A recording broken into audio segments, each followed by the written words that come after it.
इस फिल्म की शुरुआत होती है चक को दिखाने से। वो हैरान रह गया ये देखकर कि जिस आलीशान बंगले को मैंने भारी रकम अदा करके खरीदा है उसमें तो बारिश का पानी टपक रहा है। तब उसने फौरन इस चीज की तस्वीर बनाकर प्रॉपर्टी एजेंट को सेंड कर दी और दिल ही दिल में उसे बुरा भला कहने लगा। इसके बाद वो अपनी वाइफ जिसका नाम मारिया था उसके स्टूडियो में गया ये चेक करने कि कहीं वहाँ भी पानी टपक तो नहीं रहा। उसकी वाइफ मारिया एक फैशन डिजाइनर और इस टाइम लाइव सेशन कर रही थी और अपने डिजाइनिंग का एक्सपीरियंस शेयर कर रही। खुशकिस्मती से उसका स्टूडियो पूरी तरह से सूखा हुआ था। तभी चक की नजर कमरे के कोने में खड़ी पुरानी मॉडलिंग डमी पर गई जिसे उसकी वाइफ इतना ज्यादा पसंद करती थी कि नए बंगले में भी अपने साथ ले आई। इसके बाद वो बंगले के बाहर गया ये चेक करने कि कहीं बाहर भी तो कोई मसला नहीं है। तभी उसका पड़ोसी चक के पास आया। वो इस बात से हैरान था कि आखिरकार ये बंगला भी कैसे गया। उनकी बातचीत के दौरान पड़ोसी ने ये राज खोला कि घर के पुराने मालिक ने इस घर में सुसाइड की थी अपनी जान। ये सुनकर चक पूरी तरह से चौंक गया क्योंकि प्रॉपर्टी एजेंट ने उसे ये जानकारी नहीं दी। फिर वो वापस आकर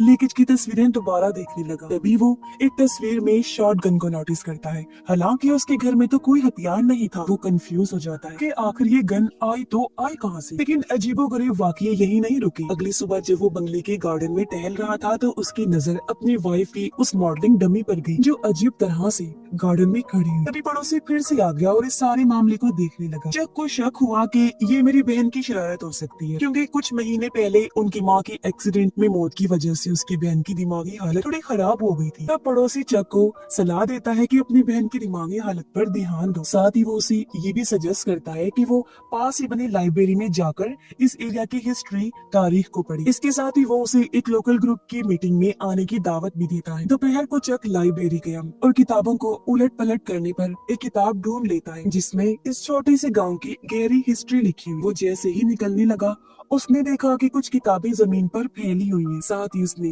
रोती हुई एक लड़की को भी देखा जो उसे वार्न करती है कि वो इस जगह के राजों में इतनी दिलचस्पी ना ले वरना इसके अंजाम बहुत खतरनाक हो सकते हैं। लेकिन चक उसे पागल समझकर उसकी बातों को नजरअंदाज कर देता है और किताबें लेकर लाइब्रेरी के काउंटर पर पहुंचता है। जब लाइब्रेरियन ने किताबें देखी तो उसकी आंखें खुली की खुली रह गई। उसने फौरन चक को वार्न किया कि वो इस खास जगह की खोज ना करे क्योंकि अब तक कोई भी वहाँ तक नहीं पहुँच पाया है। चक बताता है कि मैंने ऐसा कुछ नहीं सोचा, मैं तो बस हिस्ट्री को समझना चाहता हूँ। साथ ही वो रोती हुई लड़की और फर्श पर बिखरी हुई किताबों के बारे में भी बताता है। लाइब्रेरियन अचानक सीरियस हो गया। वो फौरन वहाँ से निकल जाता है।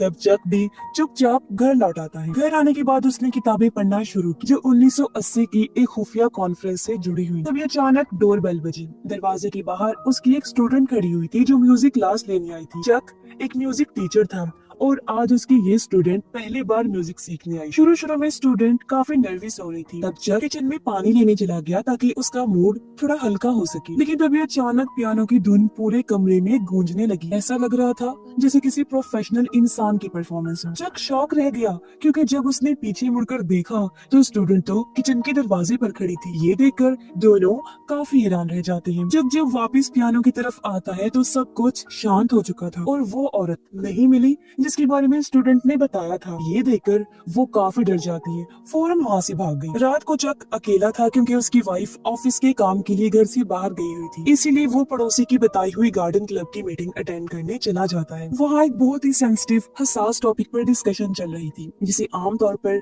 इस गाँव के लोग छूना भी पसंद नहीं करते। मीटिंग में सिर्फ 6 लोग थे। चक नोटिस करता है कि यहाँ लाइब्रेरी में काम करने वाला आदमी भी आया हुआ है। वो लोग एक लड़की जिसका नाम हेलन फोस्टर था उसके बारे में बात कर रही थी जिसने हाल ही में सुसाइड करने की कोशिश की थी। लाइब्रेरियन बताता है कि मुझे ये सब 1980 में होने वाले उस पुराने हादसे की याद दिला रहा है जब एक औरत हेलन ने अपनी जान ली थी। उसकी बेटी को स्कूल में लगातार परेशान किया जा रहा था, कोई उसकी मदद को आगे नहीं आया। तब इस गुस्से और दुख में हेलन ने अपने घर में ही खुद को गोली मार ली। उसके बाद से ही इस गांव में हर साल एक मिस्टीरियस सुसाइड होती है। लोगों का मानना है कि ये सब हेलन की आत्मा की वजह से हो रहा है। उनका मानना था कि हेलन का घर जिसे अब कोई भी नहीं ढूंढ पा रहा जब तक उसका सच सामने नहीं आ जाता ये मामला थमने वाला नहीं है।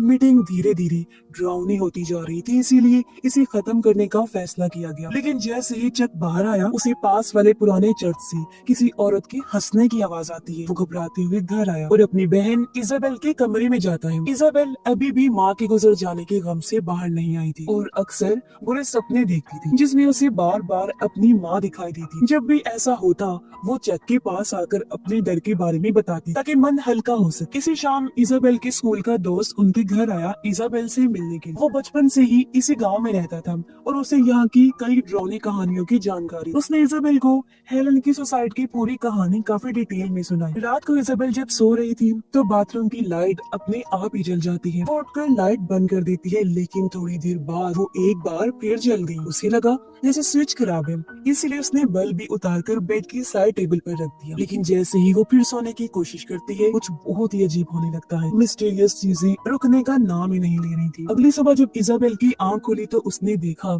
कि बाहर तो सूरज निकल आया है। पहले तो उसे लग रहा था जैसे कोई बुरा सपना था, लेकिन जब उसकी नजर अपने बेड की साइड टेबल पर रखे बल्ब पर पड़ी तो उसे एहसास हुआ कि जो कुछ भी रात को हुआ वो सब हकीकत था। इजाबेल फौरन ये बात अपने दोस्त को बताती है। तभी उसके पास भाई चक का फोन आया, जो इजाबेल को फौरन घर वापस आने को कहता है। जब इजाबेल घर पहुंची तो उसने देखा कि उसकी भाभी मारिया काफी घबराई हुई थी। असल में कुछ टाइम पहले मारिया अपने डिजाइन स्टूडियो में लाइव सेशन कर रही थी। तब कुछ अजीब हुआ, उसके पीछे रखे डमी मॉडल का हाथ अपने आप ही हिलने लगता है। उसी टाइम उसकी बेस्ट फ्रेंड जो लाइव देख रही थी फौरन उसे कॉल करती है। तब मारिया को लगा कि शायद वो मुझे ब्राइडल ड्रेस के बारे में टोकना चाहती है, इसलिए मारिया वीडियो बनाकर भेज देती है और बताती है कि ड्रेस तो पहले से ही तैयार है। लेकिन जब वो दोबारा कैमरे के सामने बैठी तो हैरान रह गई, क्योंकि डमी मॉडल वहाँ से गायब हो गई थी। उसे पहले ये महसूस नहीं हुआ था कि वो हिल रही है। और तभी उसकी दोस्त ने मैसेज पर मैसेज भेजने शुरू कर दिए कि फौरन कमरे से बाहर निकलो। लेकिन मारिया ने इन बातों को हल्के में लिया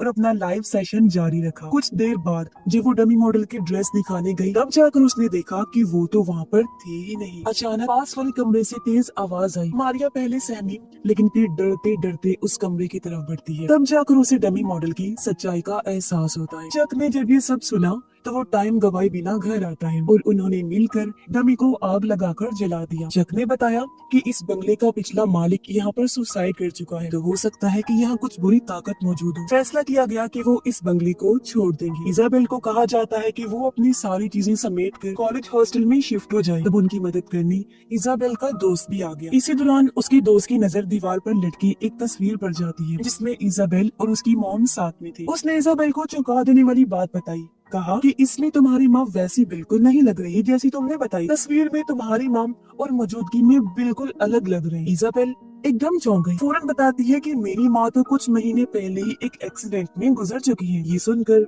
उसका दोस्त भी हैरान रह गया, क्योंकि उसने कुछ टाइम पहले उसकी मॉम को घर में चलते फिरते देखा था। इस उलझन को दोनों सोच रही थी कि नीचे किचन में बर्तन गिरने की आवाज आती है। घबराते हुए दोनों नीचे पहुंचे, लेकिन नीचे उतरते ही घर का माहौल जैसे पूरी तरह बदल चुका था। कमरे में ठंड कुछ ज्यादा ही हो गई थी। हवा भी अजीब किसी सिसकियों की तरह चल रही थी। उसका दोस्त ये सब बर्दाश्त नहीं कर पाया और किसी बहाने से बाहर चला जाता है। जैसे ही वो गया, इजाबेल को अपने पीछे से किसी के हल्का सा नाम पुकारने की आवाज आती है। डरते डरते उसने पीछे मुड़कर देखा, लेकिन कुछ नजर नहीं आया।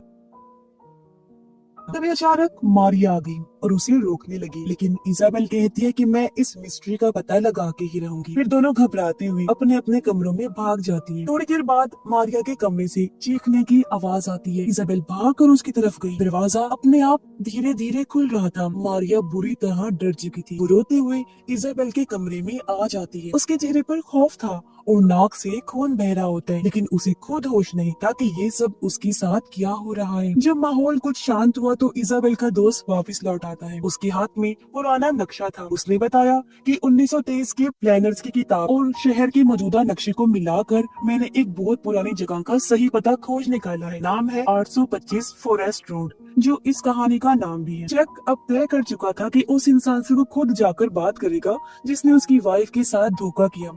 इजाबेल भी उसके साथ जाने की जिद करती है। तभी बाहर एक एजेंट आ जाती है जो एक एड शूट के लिए मदद मांगने आई, लेकिन चक को तो उस जरूरी काम से फौरन बाहर जाना था। मारिया, जिसकी हालत पहले से नॉर्मल थी, वो एजेंट की मदद के लिए रुक जाती है। इजाबेल को कुछ गड़बड़ लग रही थी, इसलिए उसने अपने दोस्त को मारिया के साथ ही रुकने का कहा, जबकि चक और इजाबेल एक साथ उस पुराने एड्रेस की तरफ निकल पड़ते हैं, यानी 825 फॉरेस्ट रोड। रास्ते में चक ने कहा कि अगर ये वही घर निकला ना तो मैं इस घर को आग लगा दूंगा, जबकि उधर मारिया एड शूट में एजेंट की मदद कर रही थी। लेकिन अचानक से एजेंट कोई अजीब सी अनजान जुबान में बोलने लगी। दूसरी तरफ चक और इजाबेल अब घने जंगल से गुजरते हुए एक खंडर जैसे घर तक पहुंच गई थी। खिड़की तोड़कर वो अंदर आ गई और कोई नंबर जैसी निशानी को ढूंढने लगी। इजाबेल धीरे धीरे से ऊपर वाली मंजिल पर गई और देखती है कि ये हवेली अंदर से तो बिल्कुल चक के घर जैसी है। तभी किसी की परछाई उसके पीछे से गुजरती है। इसी टाइम मारिया जो घर पर थी अचानक 1980 के पुराने वाकये की बातें करने लगी। वो कहती है कि मेरी बेटी को स्कूल में बुरी तरह तंग किया गया था। उसने कई बार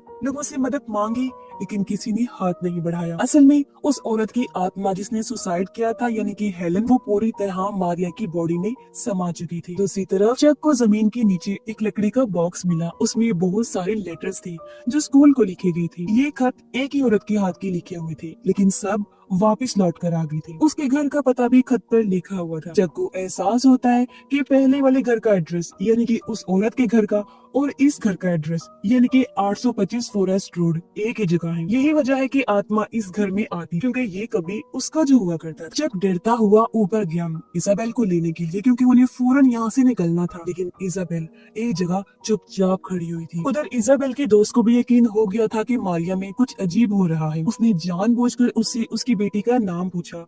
अचानक मारिया जोर से चीखने लगी और पागलों की तरह हंसने लगती है। कुछ लम्हे बाद सब कुछ शांत हो गया। इजाबेल के दोस्त को लगा कि आत्मा जा चुकी है, लेकिन उधर इजाबेल की आंखें हैरत से खुली की खुली रह गई। एक इनविजिबल ना नजर आने वाले हाथ ने उसके कंधों को मजबूती से पकड़ लिया था। चक ने ये देखा तो भागकर उसकी तरफ बढ़ा। उसने जल्दी से इजाबेल को बचाने की कोशिश की, लेकिन अचानक किसी इनविजिबल ताकत ने दोनों को पुराने कमरे के अंदर खींच लिया। हमें पता चलता है कि उस औरत की आत्मा यानी हेलन की आत्मा ने इजाबेल और चक को भी अपना शिकार बनाकर मार डाला। ऐसा वो टाउन के लोगों से बदला लेने के लिए कर रही, क्योंकि उस टाइम टाउन वालों ने ही कोई मदद नहीं की थी। चाहे कोई बेकसूर ही क्यों ना हो, जो कोई भी टाउन में आता है उसकी मौत पक्की होती है। हेलन सब के साथ अलग अलग तरीकों से खेलकर उनकी जान लेती है। ऐसा वो तब तक करती रहेगी जब तक उसकी मिस्ट्री सॉल्व नहीं हो जाती और उसकी आत्मा को सुकून नहीं मिल जाता। और इसी भयानक एंडिंग के साथ ही इस फिल्म की कहानी भी यहीं पर खत्म हो जाती है।